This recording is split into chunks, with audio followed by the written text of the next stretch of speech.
Encik Anwarul, sebagai pengurus pasukan yang layak ke final, boleh tak secara ringkas rumuskan keseluruhan penganjuran Corporate Super Rugby pada mata? Okey,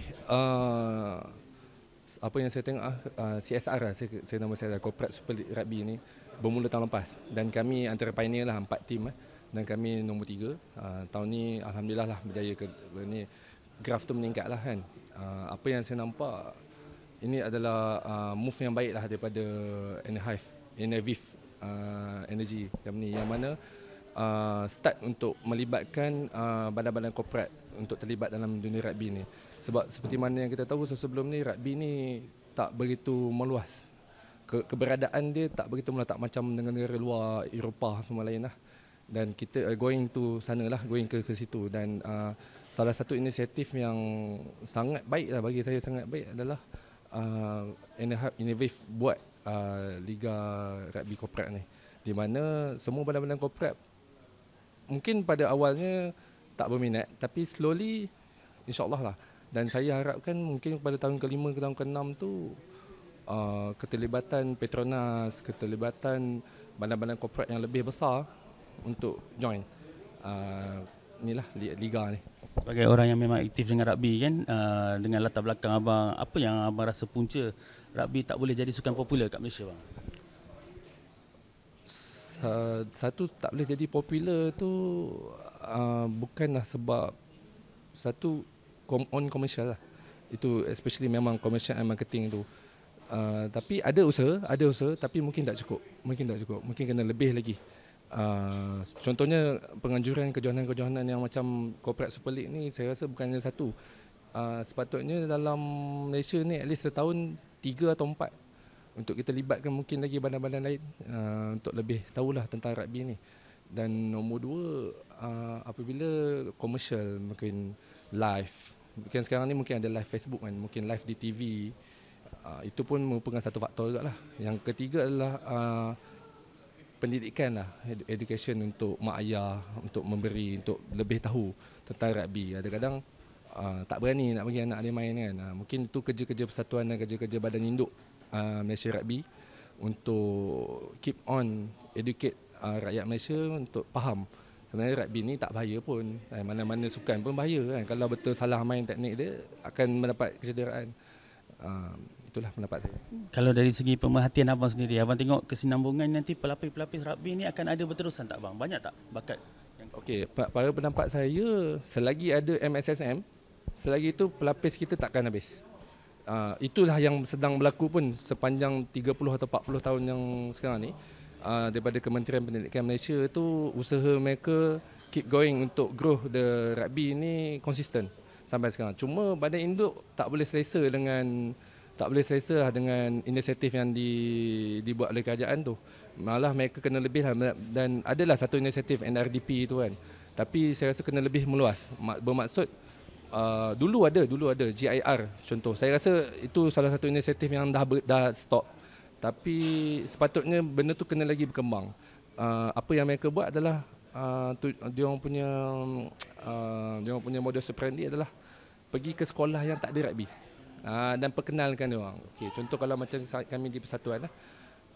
Okey, kita dapat tahu dekat satu sekolah tu apa masalah dia tak ada rugby. Mungkin pertama, facility.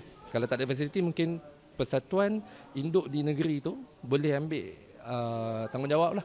Mungkin sediakan padang ataupun beri kemudahan padang lah. Okay, nombor 2 mungkin peralatan daripada segi bola ke apa ke kan. Benda tu persatuan negeri pun kena take charge lah.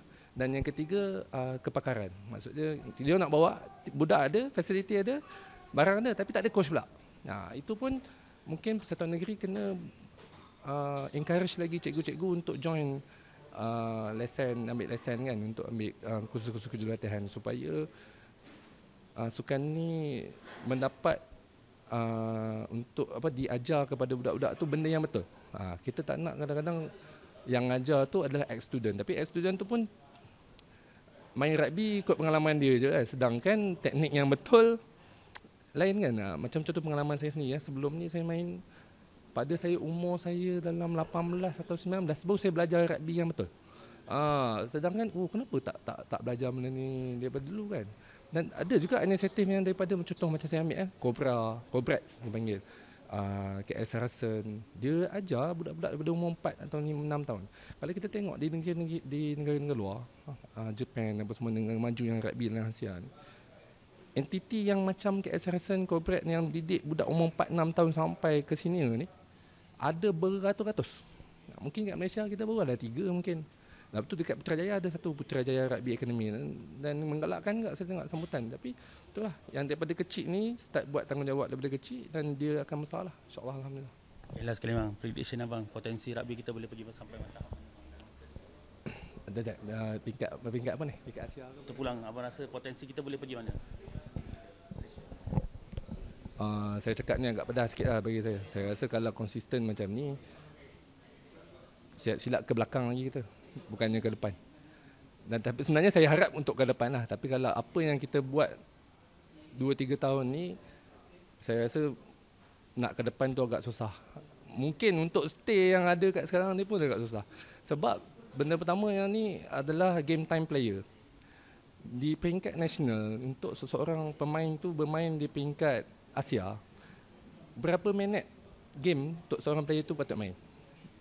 Kalau kita nak tunggu Piala Agong yang paling besar tu, yang paling kompetitif tu dalam Malaysia ni, setahun sekali, saya tak rasa kita akan pergi maju. Sebabnya contoh kalau kita ambil tahun-tahun 2015, tahun zaman saya main 2010 tu, banyak tanaman Wesleyan. Kita ada Super Liga apa, Piala Super Rugby, kita ada NSCC, National Interclub.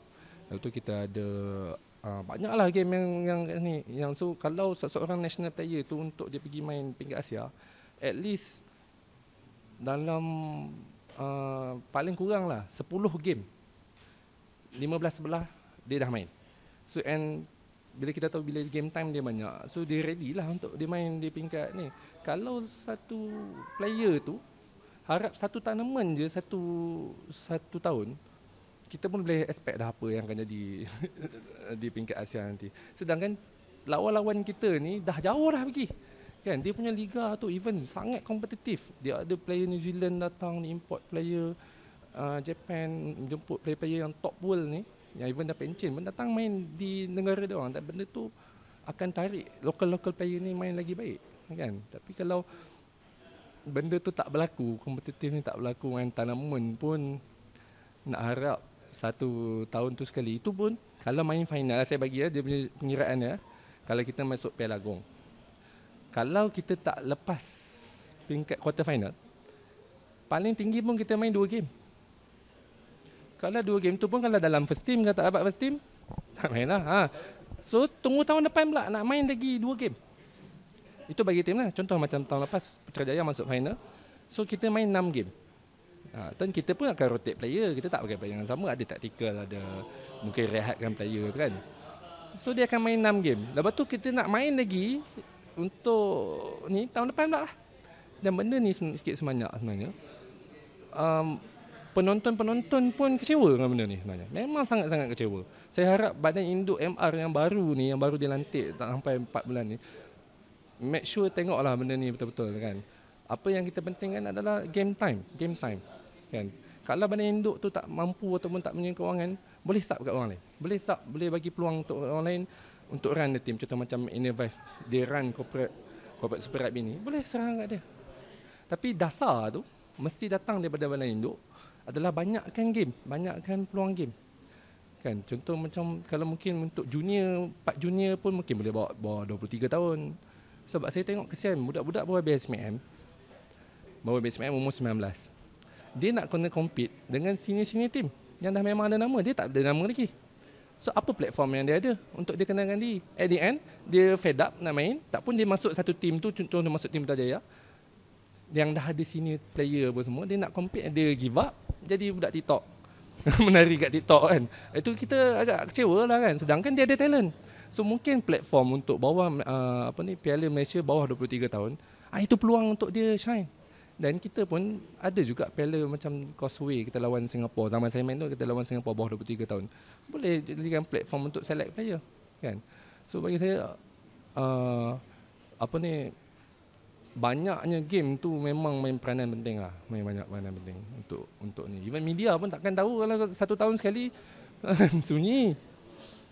Itulah.